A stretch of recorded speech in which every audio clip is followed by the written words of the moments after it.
Ladies and gentlemen, ದೇಶದಾದ್ಯಂತ ಹಗಲಷ್ಟೇ ಅಲ್ಲ, ಈಗ ರಾತ್ರಿಯ ಉಷ್ಣಾಂಶವು ಕೂಡ ಜನರ ಬೆವರು ಇಳಿಸುತ್ತಿದೆ. ಹೌದು, ಇಡೀ ಭಾರತ ಈಗ ಭೀಕರ ಶಾಖದ ಅಲೆಗೆ ಸಿಲುಕಿ ನಲುಗಿ ಹೋಗಿದೆ.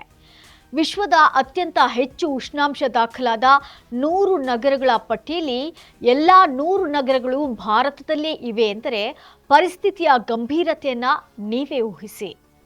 ಹಾಗಾದರೆ ಭಾರತ ಈ ರೀತಿ ಇಷ್ಟೊಂದು ಕಾವೇರಲು ಕಾರಣವೇನು? ಕೇವಲ ಹಗಲಷ್ಟೇ ಅಲ್ಲ, ರಾತ್ರಿಯ ಹೊತ್ತು ತಾಪಮಾನ ಏರಲಿರುವ ಅಸಲಿ ರಹಸ್ಯವೇನು? ಇದರ ಬಗ್ಗೆ ಒಂದು ಕಂಪ್ಲೀಟ್ ಮಾಹಿತಿ ಇಲ್ಲಿದೆ.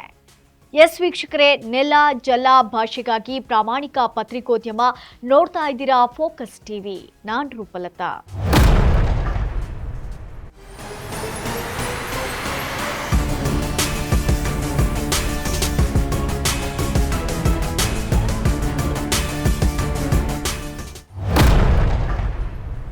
ಉತ್ತರ ಭಾರತದಿಂದ ಹಿಡಿದು ದಕ್ಷಿಣ ಭಾರತದವರೆಗೂ ಕೂಡ ಇಡೀ ದೇಶವೇ ಸೂರ್ಯನ ತೀವ್ರ ಶಾಖಕ್ಕೆ ನಲುಗಿ ಹೋಗಿದೆ. ಮಧ್ಯಾಹ್ನವಾಗುತ್ತಿದ್ದಂತೆ ಬಿಸಿಲಿನ ಬೇಗೆ ಎಷ್ಟಿರುತ್ತದೆ ಎಂದರೆ ಜನರೆಲ್ಲರೂ ಮನೆಯೊಳಗೆ ಉಳಿಯುತ್ತಾರೆ. ಇದರಿಂದಾಗಿ ಜನರಿಲ್ಲದೆ ಕರ್ಫ್ಯೂ ಮಾದರಿಯಲ್ಲಿ ಖಾಲಿ ಆಗ್ತಿವೆ. ಮನೆಯನ್ನ ತಂಪಾಗಿಸಲು ಏರ್ ಕಂಡೀಷನರ್ಗಳು ದಿನವಿಡೀ ನಿರಂತರವಾಗಿ ಚಲಿಸುತ್ತಿದ್ದು, ಯಂತ್ರಗಳು ಕೂಡ ಓವರ್ಲೋಡ್ ಆಗಿ ಸುಸ್ತಾಗುವ ಪರಿಸ್ಥಿತಿ ನಿರ್ಮಾಣವಾಗಿದೆ. ಉತ್ತರ ಪ್ರದೇಶದಲ್ಲಿ ಬರೋಬ್ಬರಿ 48 ಡಿಗ್ರಿ ಸೆಲ್ಸಿಯಸ್ ದಾಖಲಾಗಿದ್ದರೆ ರಾಜಧಾನಿ ದೆಹಲಿ 46 ಡಿಗ್ರಿಯತ್ತ ಮುನ್ನುಗ್ಗುತ್ತಿದೆ. ಇನ್ನು ಪಂಜಾಬ್ ಮತ್ತು ಹರಿಯಾಣದಲ್ಲೂ ತಾಪಮಾನ 46 ಡಿಗ್ರಿ ದಾಟಿದೆ. ದಕ್ಷಿಣ ಭಾರತದ ಹೈದರಾಬಾದ್ ಮತ್ತು ಚೆನ್ನೈನಲ್ಲೂ ತಾಪಮಾನ 35 ಡಿಗ್ರಿ ದಾಟಿದ್ದು, ಮುಂಬೈನಲ್ಲಿ ಆರ್ದ್ರತೆ ಹೆಚ್ಚಾಗಿದೆ.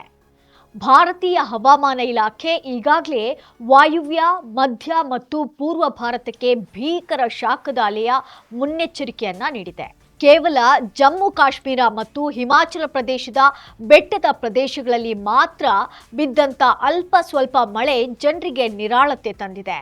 ಬೇಸಿಗೆಯಲ್ಲಿ ಬಿಸಿಲು ಇರುವುದು ಸಹಜವೇ, ಆದರೂ ಈ ಬಾರಿ ಪರಿಸ್ಥಿತಿ ಮಿತಿಮೀರಲು ಜಾಗತಿಕ ಹವಾಮಾನ ವೈಪರೀತ್ಯ ಕಾರಣ. ಅದರಲ್ಲಿ ಪ್ರಮುಖವಾದುದೇ ಎಲ್ ನಿನೋ ಪ್ರಭಾವ.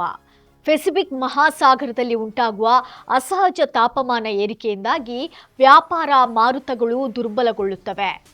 ಇದರಿಂದಾಗಿ ಏಷ್ಯಾ ಭಾಗದಲ್ಲಿ ಒಣಹವೆ ಸೃಷ್ಟಿಯಾಗಿ ಭಾರತದ ನೈಋತ್ಯ ಮುಂಗಾರು ಮಳೆ ವಿಳಂಬವಾಗುವ ಅಥವಾ ಕ್ಷೀಣಿಸುವ ಭೀತಿ ಎದುರಾಗಿದೆ. 1901ರಿಂದ 2018ರ ಅವಧಿಯಲ್ಲಿ ಭಾರತದ ಸರಾಸರಿ ತಾಪಮಾನ ಈಗಾಗಲೇ 0.7 ಡಿಗ್ರಿ ಸೆಲ್ಸಿಯಸ್ನಷ್ಟು ಏರಿಕೆಯಾಗಿದೆ. ಆದರೆ ವಿಜ್ಞಾನಿಗಳನ್ನು ಈಗ ಕಾಡುತ್ತಿರುವುದು ಹಗಲಿನ ಬಿಸಿಲಲ್ಲ, ಬದಲಿಗೆ ರಾತ್ರಿಯ ತಾಪಮಾನ. ಹಗಲಿನಲ್ಲಿ ದೇಹಕ್ಕೆ ಬಿಸಿಲ ಧಗೆ ತಗುಲಿದ್ರೂ ರಾತ್ರಿ ತಂಪಾದಾಗ ದೇಹದ ಅಂಗಾಂಗಗಳು ವಿಶ್ರಾಂತಿ ಪಡೀತವೆ.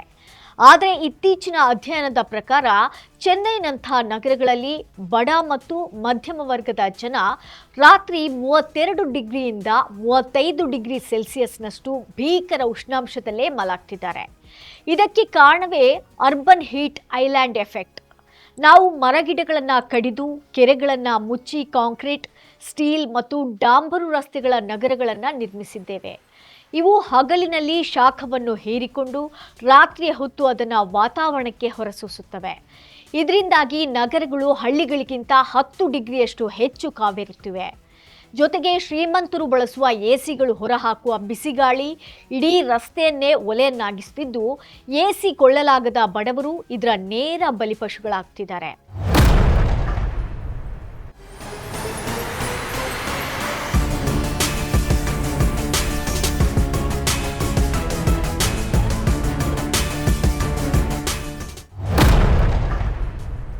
ಹೌದು, ಪ್ರಕೃತಿಯ ಜೊತೆಗಿನ ಚೆಲ್ಲಾಟ ಈಗ ನಮ್ಮ ಬದುಕನ್ನೇ ದುಸ್ತರವಾಗಿಸಿದೆ.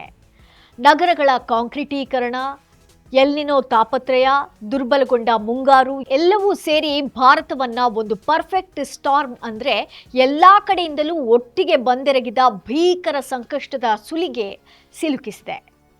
ವಿದ್ಯುತ್ ಗ್ರಿಡ್ಗಳು ಲೋಡ್ ತಡೆಯಲಾರದೆ ಒದ್ದಾಡ್ತಿವೆ.